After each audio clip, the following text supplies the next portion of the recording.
Welcome to Conversations with Toy, a blogcast tackling life one episode at a time. This is the time to air out life's craziest moments. This space is all about speaking about life's hang-ups and ways in which we can leave better than when we started. Topics are all about ways we can find space to be better in life, love, mental space, and health.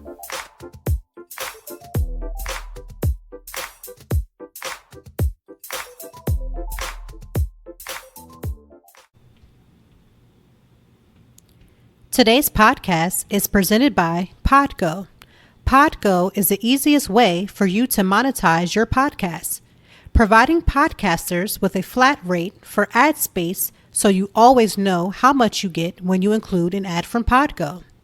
Apply today to become a member and immediately be connected with advertisers that fit your audience. That's Podgo at podgo.co. And be sure to add our podcast as How Did You Hear About Podco? Remember, add Conversations with Toy for the How Did You Hear About Us section. Happy Friday. You know that it's Friday. We're always here for Fridays because Fridays means that we have made it through another week. And not only have we made it through another week, it means it's time for our podcast episode. We have an amazing co-host today. Yes, we have a guest. Her name is Miss Sydney Wong, and she is, first of all, amazing. I can't wait for you to hear the rest of the episode. We are talking about entrepreneurship. We're talking about women entrepreneurs. We're talking about just being really just a boss and handling life, learning to put in routines. People, I know that we have been winging it at some points of our lives, right? Winging it is interesting. You can do that when you're, younger, you're a kid, you kind of just go with the flow. But as you get older, you realize very, very simply that putting routines in place are super, super helpful in helping you to become successful. So we have Sydney Wong. Sydney Wong is an author as well as the founder and CEO of VenturX. Her literature work is written under the pen name of David Adams, and it focuses on helping others be more productive and efficient. Sydney's successful journey of her professional accomplishments have been shaped around one thing: balance. She likes to do yoga and cook to relieve her stress and take a break from her work life. Her core values consist of excellency, altruism, drive, and all of which have helped her be successful. With the current events happening and the world being on lockdown, Sydney has been committed to helping others stay on top of their game by coming out with a book called How to Have a Good Day. It guides individuals on how they can help keep up their routine while being stuck at home. Furthermore, she shares her best practices on her Medium blogs and through guesting on podcasts just like ours, and share her values of excellence, altruism, and drive. All of that to say is that she is amazing. She is such a calm demeanor. I can't wait for you to hear her.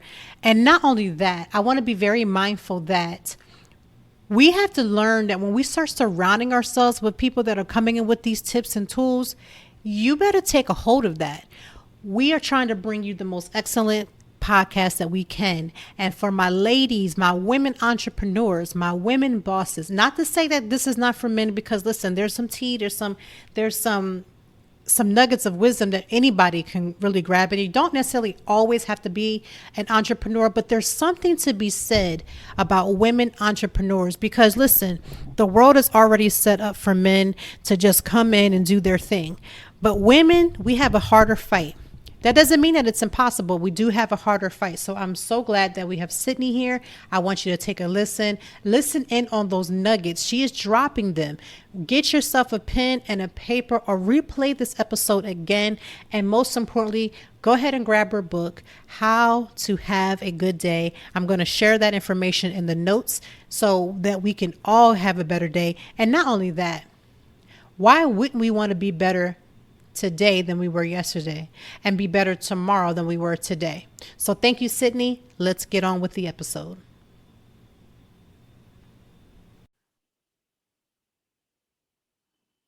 And to our Conversations with Toy fans, our members, our community. I love to call you guys community, not fans. We are a family here. Today we have Sydney Wong. She is here to talk to us about all the goodness that she has with being a woman, an entrepreneur, a boss. I'm going to give the floor to her and then we're going to talk it up. Hi, thank you so much for having me. I am really, really excited to be here. Thank you so much for taking this time to speak with us. We know how busy everyone is, and so I don't take lightly that people are doing what they need to do for, to build their businesses. And one of the reasons I'm so excited to talk to you is there are so many ups and downs with being an entrepreneur, period. And then when you put that into being a woman and a female-led, just a boss altogether, but just being a female entrepreneur, what are some of the things that you're noticing when it comes to self-care and how women operate in their business? First of all, just tell us quickly about the things that you've been able to accomplish in your own business. Yeah, so my story started a few years ago when I had a friend who said if I was very interested in learning more about tech and startup, then I needed to move down to Silicon Valley. At the time, I was living in Montreal, Canada, and so I bought a one-way ticket and I moved down there and I moved in with him. And I was there for as long as the visas would allow me to be there before asking me to politely leave. So I got to meet a lot of great entrepreneurs. I got to meet a lot of great investors. And then I wanted to build a product that would best help people with funding, to best help people reach their ultimate, life goals and dreams. And I thought that was such a wonderful thing. And I noticed that people were having a lot of trouble at the early stage, like just how to get started, how to get your first investor, how to get off the ground, how to build a product, how to get testing, and all of these things. So my product, VenturX, what it does is that it helps entrepreneurs using their KPIs, their key performance indicators, get best connected to the different investors that are within their criteria.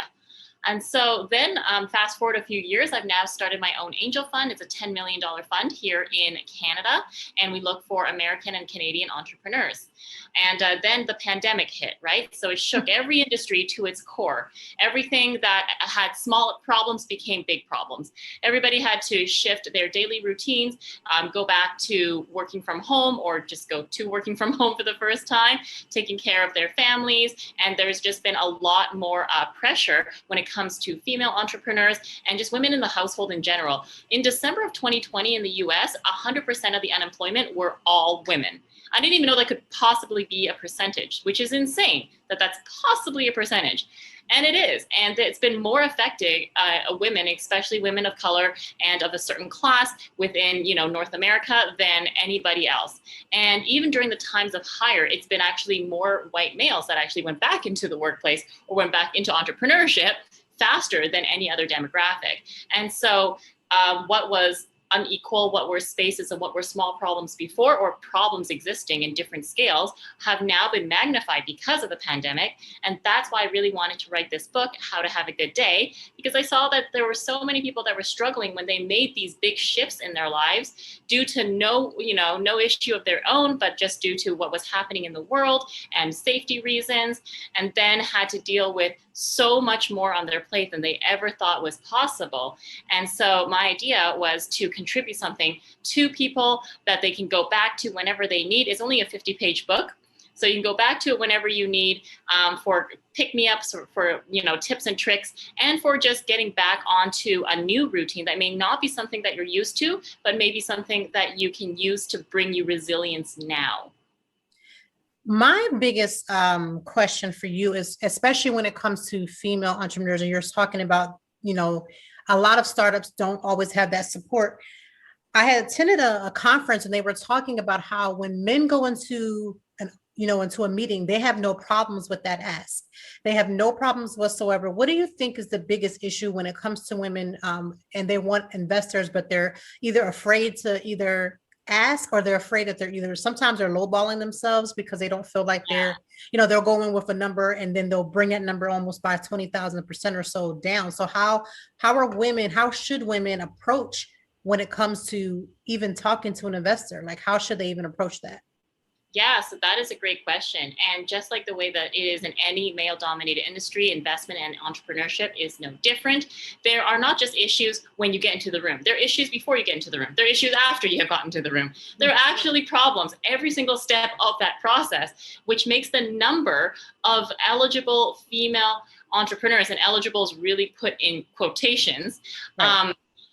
very, very, very small or almost non-existent. So unfortunately, there are funds all around, in every country that are supposed to be women's funds, women's equity funds, women balance funds, and they're actually not giving money to women because of all the issues that are in the system that has never been fixed, right? So they're not really getting all of the potential that there really could be. They're taking money from female investors to give to men.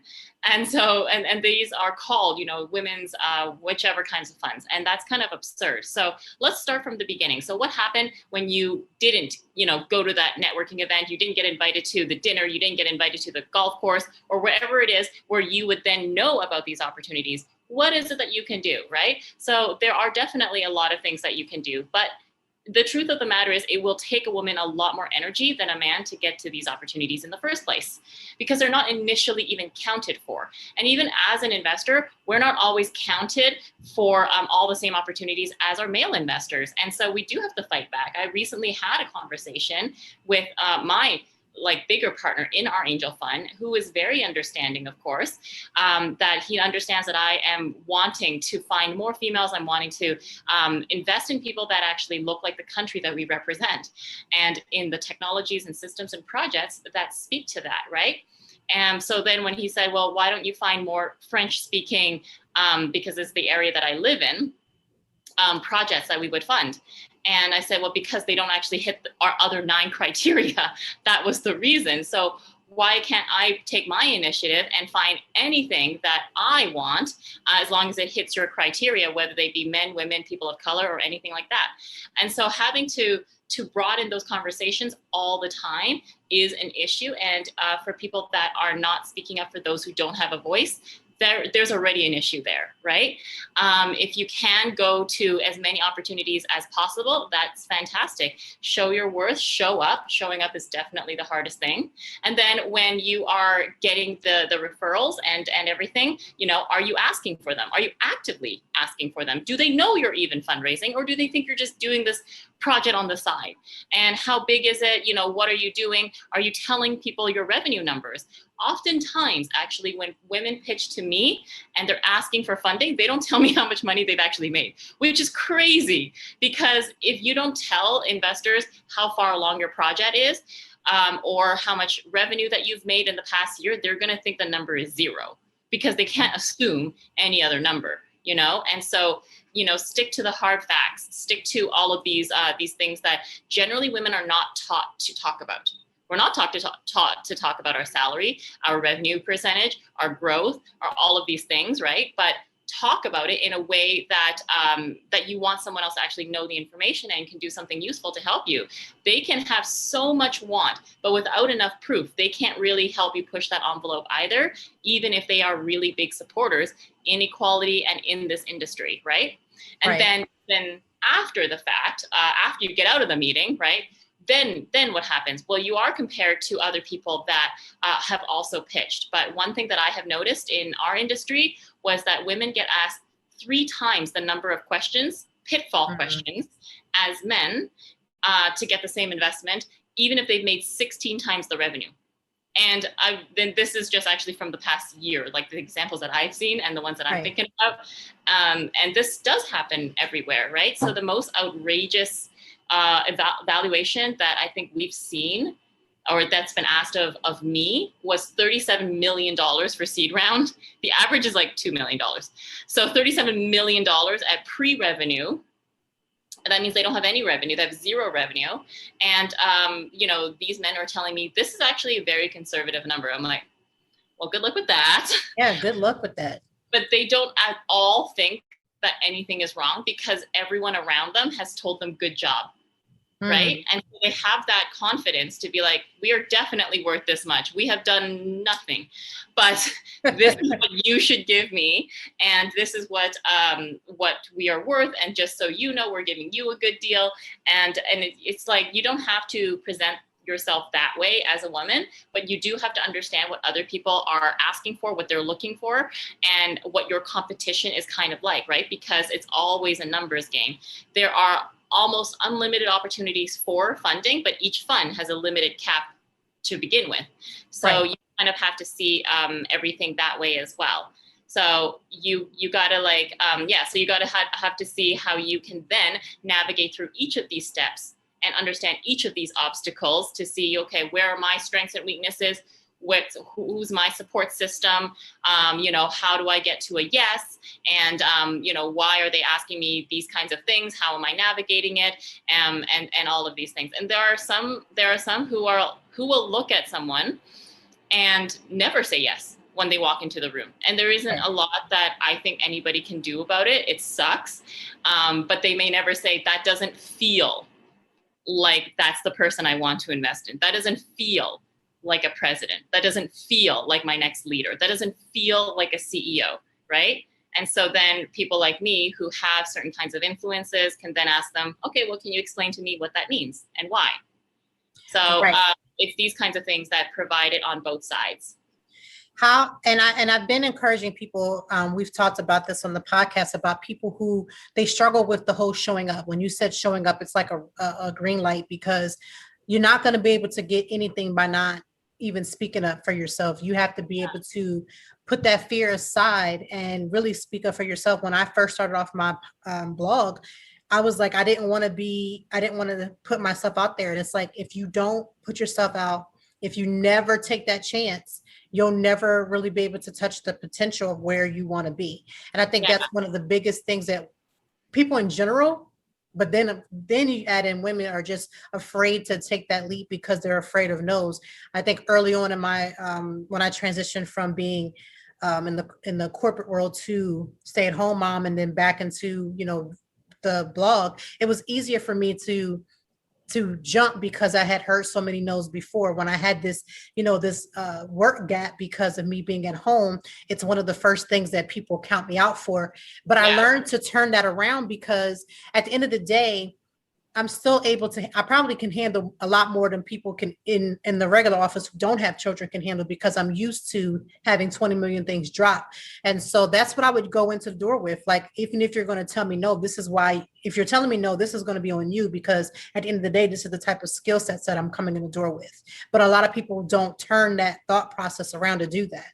Yeah, absolutely. There are a lot of, great ideas that are coming out of people who are in these marginalized situations that people have seen, and people have, they have actively marginalized them in the past. There was this great a woman who's a little older now. She wants her retirement project to be, because she was a single mom who, was in low income for a long time. Understand, how is it that they are so unhireable when it's such a big sector, right? And so we were spitballing ideas, and I was asking her, okay, well, for example, our company have interns, but what the point of and the purpose is that they are learning new skills to be experts in a certain area, right? So we have them in different sectors, different functions of the business. Every corporation has that. We didn't make this up, right? But what we did is that we had to adapt. Every company that has them have to adapt to the school schedules.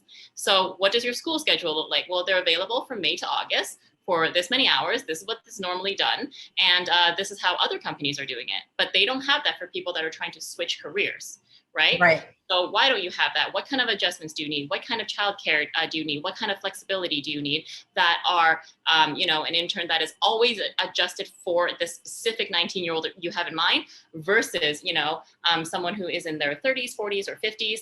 And why don't we have that? And why aren't we taking advantage of these things? But the best ideas really come from people from these diverse backgrounds on purpose, which is why we need to provide voices, and we really need to start listening as a society. Right. And I think that's the biggest thing, because, I've had other women say the same thing. I have my degree, I'm highly talented, I have the drive, but I can't get seen past my other set of titles that unfortunately I have to be able to balance. And I think now that everyone is open to the idea of one, working from home, because the pandemic has completely smushed that to a new perspective. All those companies that used to tell me no, all of them had the ability to work from home now. And so now you're looking at companies learning to switch. And a lot of companies are actually going to keep some of that going, where they're going to allow a lot of more flexibility, which is great. But I'm hoping that it continues to go and not trend back to the way it was before, because then there's this amount of people who are left out. Yeah, absolutely. And there shouldn't be. We should be in a high functioning society where people aren't left out. Right. Why are we leaving people out? Now, when it comes to self-care, when it comes to one, you have a lot of titles, you have the book, you're having all these wonderful moments, but how do you balance yourself, being that you're one, always on the go, you're always looking for the next thing, you're always, your hands are always in some pot somewhere. How do you manage your own personal self-care and still be an amazing entrepreneur? Because people think you can only have it one way or the other, but it's a balancing act. How do you handle that? Yeah, so that's a great question. So in my book, we do talk about how your success is actually in your routines. So I have a very strict, and I'm very passionate about my routines. I have one for morning and I have one at night. So I get up around 6 to 7 in the morning, depending on the day. So I get up and then I bring a cup of tea, and as quickly as I can, I wash my face, brush my teeth, and go outside. So why I need to do that is because I do need to immediately get out of my environment and sit down somewhere and start journaling and reading. And I write my 2 biggest tasks of the day. So these are, teachings from leaders that I love and enjoy reading about, like Tim Ferriss, who, does a lot of interviews with a lot of great leaders around the world. I really love journaling. It could be top 10 ideas, like the way that James Altucher does it. Yeah, I think he does a TED talk about it as well. It could be about your top 2 tasks of the day. If you just have very simple set laser focus accomplishments, then all the other distractions can come, but you still have this at the top of mind, and you should always be thinking about it at the beginning of your day. And then at night, I have an evening routine. So I am naturally a really bad sleeper. So I have all of these mechanisms for sleep. Like I have weighted blankets, I have essential oil diffusers, I have so much stuff. I have everything that you could possibly want for a bath, like a whole store of stuff. And so I like to take a bath, and I was told that taking actually a slightly colder temperature bath is something that lowers your heart rate and helps you relax a little bit better. Okay. So I thought that was really interesting. So I do that. I also do meditation in the bath, actually. So then even if I'm not good at meditation, at least you still took a bath. You still got something accomplished, right?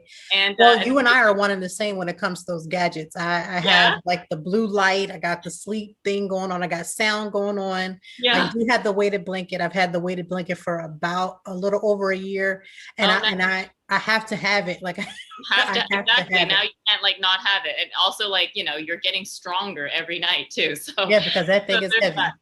Yeah, it is heavy. It is heavy, and then my favorite thing to do, actually, every night before I go to sleep, I do a gratitude journal. It's just 3 points, and I title it 24 hours. So then it has to be something that's a little bit different than last 24 hours, right? And it's always something that is external to you, something that you're appreciating outside of your body, outside of your general kind of vicinity, right? You could be grateful for things in nature, for something that other people did or inspired you for doing, and all of these things in between. So these are the kinds of things that I found to be very simple, but very, very helpful. In the book, there are a lot more other ones, such as setting out your clothes the night before. So then you don't have a lot of decision fatigue by the time you actually get up, because that's like your biggest mental bank. So you don't want to be diminishing those kinds of things. So you can pick and choose different kinds of ones that work best for you. But the important thing is to keep it regular and to keep it a routine. That is your key to having your successful days.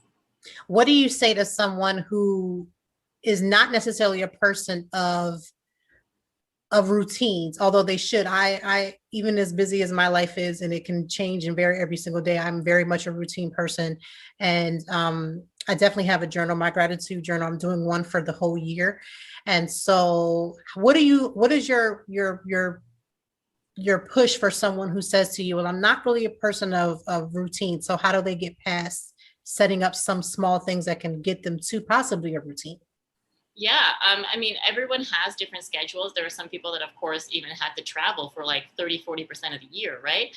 And it's really hard to do a routine when you're not in the same environment all the time.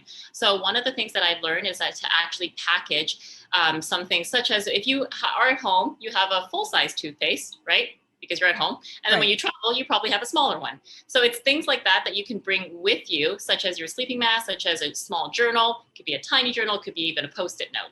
And you can still do things like your 24 hours gratitude. You can still set up your clothes for the next day. But the key is to really shrink it down to something called atomic habits. So Atomic Habits is a book by James Clear that talks about little systemic things that are there to actually improve your overall success and improve your overall day. And so that's the advice that I would give, is to pick the smallest possible thing, something you cannot fail in, and start there. So that's why I said, if you don't have a journal, you don't like to do it, you think it's like super long or it's hard for you to do, then get a Post-it. As long as you fill out this Post-it, you have been successful for the day. Right. And, people, they don't like to keep things a little bit short. So that actually would work. What is one of an example of a time where you had a difficulty, maybe in an office or with a colleague? How do you handle that? Because a lot of people, they really lose it when it comes to interpersonal relationships with other people. And once you start to add those things in, especially with, being a business person, entrepreneur, some people are more inclined to not necessarily be direct, or they try to not they're not as eloquent in handling conflict. So how do you handle conflicts? Yeah, I mean, I try and handle conflict usually as quickly as possible, just because you have so many things going on in a day. So I do try and be as direct as possible. This is the issue. This is how I feel. This is what I think a potential solution is. What do you think is a potential solution, right? It may not always come across clearly that way to other people, because you cannot control how other people receive the information. That is not in your control. That is in their conditioning, right? And in what they're used to. So whenever conflict kind of happens, in terms of managing it yourself, it could cause a lot of emotional stress. So emotional stress is very different from financial or mental or psychological kind of stress, right? Every kind of stress for every person is affecting them differently. So you could be really, really ignoring your financial stress, and therefore it's not highly affecting you, and that's fine and fair. But when it comes to, I don't know, an interpersonal conflict, you could be just off the rails all of a sudden, right? So one trick that I've learned to do is, of course, going back to my journaling, write out, hey, what have I already accomplished outside of what just happened, right? What else happened in my day? What really happened? So name the event, name the thought, which is how you felt about it, what you think a potential solution could be. It could be a pros and cons list. If it's a very complex thing, then just simplify it in a pros and cons list, right? Possible solutions.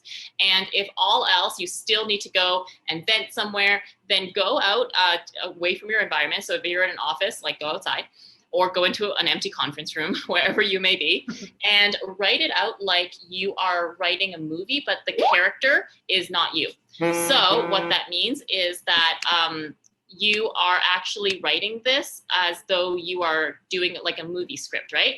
And what's interesting about that is because you treat yourself like you're the best friend that's telling this information to you, as opposed to you're the victim that is happening to, or you're the aggressor or the aggressee, like whatever is happening to. So changing that kind of dynamic in the story really does help you see things from perspective. You would treat your friend differently if you would react differently if your friend told you this happened to her instead of it happened to you, right? Exactly. And so changing that automatically takes a lot of bias out of the situation. That does make a lot of sense. And I'm definitely on that page, because sometimes we talk to ourselves so lowly, and we would never give that same advice to a friend. And we just, for whatever reason, we're a lot harsher on ourselves than we really need to be. And we feel like sometimes being harsher on ourselves is going to get us to become better. But yeah, that's like backwards thinking, to think that if you're harsher on yourself, or if you don't give yourself enough grace to get through a moment or a day, that all of a sudden you're going to be extremely successful. I don't think like that. I think we need to change that type of thinking. Yeah, absolutely. There's always that great saying that my professor used to tell me, which is, there's your story, my story, and the truth. And somewhere that is the absolute truth. How or where can is your book sold? I'm assuming in anywhere where books are normally sold. How can our readers and our followers, our community get How to Have a Good Day? Yeah, so I'll send you over the link. It's sold on Kobo primarily right now. And so you can check it out there. Please feel free to give us a review as well. That would be awesome. Amazing. And if there's two takeaways that you want someone to take away, not just from the book itself, and then just in general, what would those two takeaways be? Well, I hope that people coming out of the pandemic would learn to create a new and resilient routine that works best for them. And I hope they all have good days ahead. Can't be mad about that. We want to just say thank you for joining us today on our episode. We are super excited to have you. I'm going to personally make sure I get that book for sure, and I'm going to put it in the show notes for anyone listening so that you can grab it as well. I want us to get better at how we manage ourselves, because in order to be really honestly to be an entrepreneur or a great worker, or however you're choosing to show up in life, you really have got to find a way to, one, show grace to yourself, but also be in a situation where you take care of yourself a little better. And I know for routines, that is such a great thing to try to know that you're doing the thing that is going to best suit you. And a lot of times we don't take ourselves that seriously in that. And if we want to accomplish anything, no matter how small or how big that goal is, it's going to come from a place of us taking care of ourselves and making sure that we do self-care. And I hope that if there was something that ignited in you where you heard Sydney talk about something that you didn't think was a part of a routine, and now you're for sure know that it is, be consistent in whatever that you're doing. Consistency, no matter what you're doing, is always going to bring a better reward than hit or misses. Winging it in life does not work. Being consistent and being thorough and being present is always what's going to come out the whole lot better in life than anything else. Yes, exactly. Now, what did you think? Personally, I had my pen and paper going. Why? Because we have to be very careful about how we treat ourselves throughout our day, to be very specific about what we're choosing to do with our lives. So for me, or for you, or for anyone listening, if you were the type of person that wasn't really balanced in how you were thinking and how you were moving, let's become a little bit more balanced. If you are the person that didn't have a very tight schedule, and what I mean by tight schedule, I mean having a routine. You should have a routine. For me, I like to do things like, first of all, my bed has to be made. My room has to be clean. My space in my office has to be clean. The things that are around me has to be tidy, because I personally cannot create in chaos. So for me, a part of my routine is to get things in order, making sure that the kids and things are in order so that I can then begin the process of starting my day and getting such things situated. I am, and I've said it in the podcast, you heard when Sydney was talking that for me, I have to sleep with my weighted blanket. I do have my blue light. I have the sound machine. I have all of those things. And I've been adding Calm, the app, because maybe when you heard her talk about meditation, maybe you were saying to yourself that meditation is not your thing. And that's fine. But with the Calm app, and again, if Calm wants to sponsor me, I'm okay with that. But I want to get people help more than having the sponsorship. So I'm going to tell you, if you're not used to meditating, Calm is your 1-2 to go to, and you'll be fine with that. They also have stories on there for children, adults, teenagers. Everybody is included in that app. So I get to use it with my children as well. And I use that as a nightly routine because I have to get my thought process together. Also, not watching TV that is too much of energy, because I don't need to have my mind wandering about what's happening, and I want myself to start the process of calming down. And my newest thing is to drink some warm or hot tea before I go to bed. It's one of those things that kind of signals to my body that it is time for bed and it's time to slow down. Reading is another part of my personal routine. Reading helps me to gather my thoughts, and y'all know how I feel about journaling. Me and journals go way back. I have some of my journals all the way from high school, all the way until now, that I want to be able to turn into a book. So what are your routines? What are the things that you're doing to ensure your success? What are you doing to be intentional? Like, it's really just about intentional living. And I loved her introduction when we're talking about balance. You have to be balanced to make things work. You cannot live this life going one way or the other. When you're complete balance, or you're as much as you can to be balanced, it will cause you to run your business with poise. It will cause you to be excellent in what you're doing because you're balanced. You know exactly what you came to do. You know the steps by which it takes. And did you hear Sydney talk about showing up? I've been saying this for months. Sometimes simply showing up and owning the room. When I was struggling, as a personal story for myself, so I was struggling with getting out into the world, speaking highly of myself, because, we're taught as women especially are taught to kind of dumb it down a little bit, to just not speak of ourselves, not talk about the things that we're accomplishing. We're kind of just taught to kind of show up, look pretty, and all this other carrying on. Let me tell you something. When you walk into a room, you have to feel as if all eyes are on you, and to take that energy and make mountains move. You don't have to know everything. You just have to know yourself. And I go into a room now with the confidence of, I got this. There's nothing that I cannot do. How I know that I'm coming here for purpose. And I actually rehearse my purpose within myself to make sure that I know, why did I come to this situation? Why did I come to this Zoom to meet with someone? Why did I ask someone to come to the table? Why are we at the table? I'm at the table to get all the things that I can.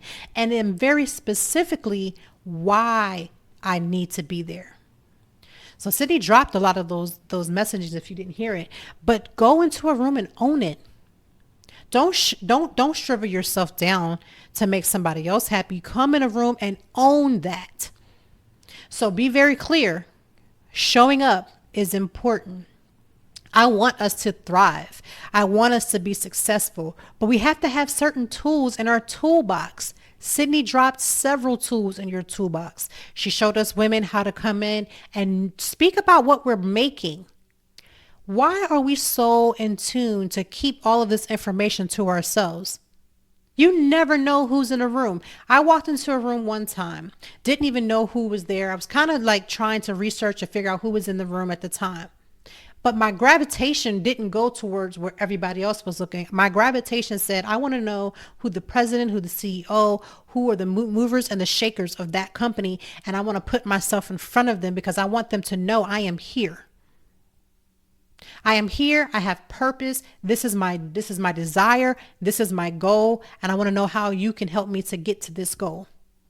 You got to have that mindset. Even when you go to even conferences, now that the world is opening up and you're starting to go back into networking, own that room. Listen, if you're afraid, I've been there. I've lived that. But bring fear with you until the fear drops off. But never dumb yourself down to the point where you leave money on the table. Every opportunity is an opportunity to speak about your business. Every opportunity is to put your name in somebody's ear. When someone leaves me, I want them to be like, I remember her. She is amazing. I loved her energy. I want to talk to her, find out what she's doing. That is the type of energy you leave when you leave your mark in a room. Every single time you kill it, every single time. Sydney is amazing. We're so grateful for her. We're grateful for the things that she dropped today because we gotta make sure that we are doing our very best to put our very best out there into the world. No one is going to just know us just from we're just existing because we're just, around. We have to speak up. This is why when you use social media, you need to use it to bring businesses back, bring the customers back, bring them back to you, right? Let them know why you're here. Bring them into your community. Why should they be in your community? One, because you have something to offer. So never forget that. As we end this podcast episode, as we end this Friday and start our weekend, just remember, get a game plan. Maybe you're not used to schedules. I get that. But get a game plan. Write down your goals. What's your goals for the day? What are your goals for the week? What's your goals for the next few months? Where do you see yourself? You may not have all the answers to get you there, but you better figure out vision yourself there and write the vision. Why are we so intrusive to not write the vision and make it plain? Write it down. This is why vision boards matter. This is why being clear and writing things down matter, because when you write it and you see it, you can own it. Then you can make the steps that are appropriate to get you to the place that you want to be. So I'm all about us getting places. I'm all about us being successful, and I'm all about us making the choices that we need to make. And in order for us to do that, ladies, women, ask. Men have no problem going into the room and asking for what they want. You heard Sydney say they could have no revenue and will have high expectations for what they want. So if you can go into a room where there's a man in another room, in that same room with nothing on the table, you better put your request and make it known.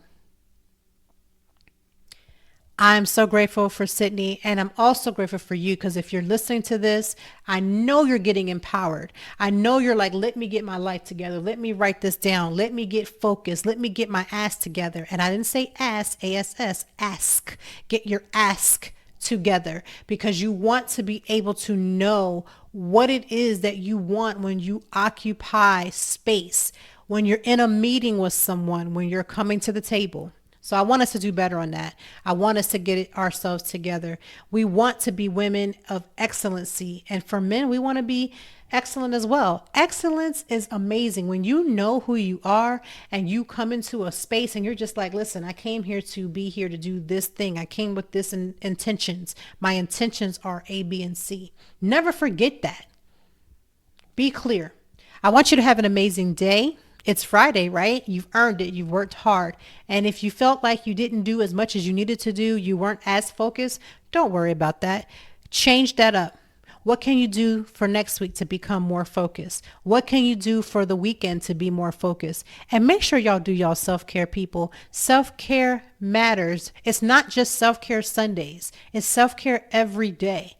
The way that Sydney was talking about her routine, that's still a form of self-care. You setting your day and doing those things like journaling and taking those baths, that's self-care. That's taking the time to put your mind in place and knowing what you need and what you want at a moment's time. And remember, all of these things together is all about you becoming better and successful. Wouldn't you want to be? I know I do.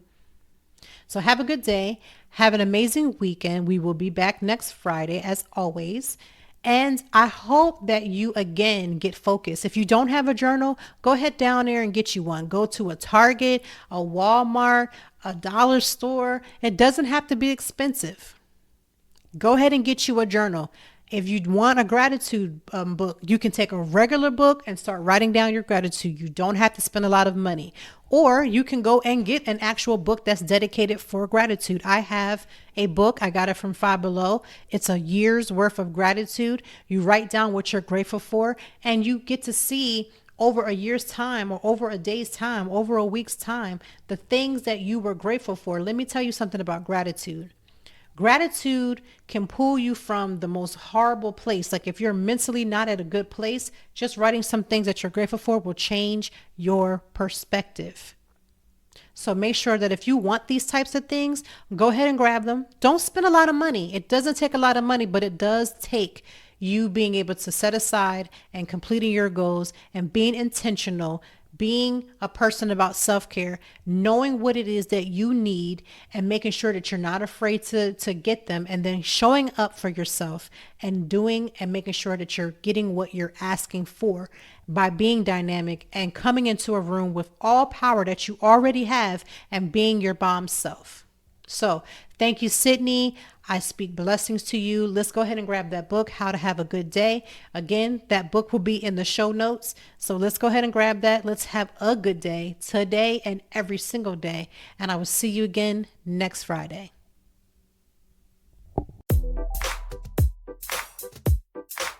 Thank you as always for joining me, and I know that even in the deepest or joyful conversations that there's something we can learn and apply. Until next time, I hope that you are doing better. If not, we will be back to talk some more and handle it. Peace to you and yours. Stay grounded.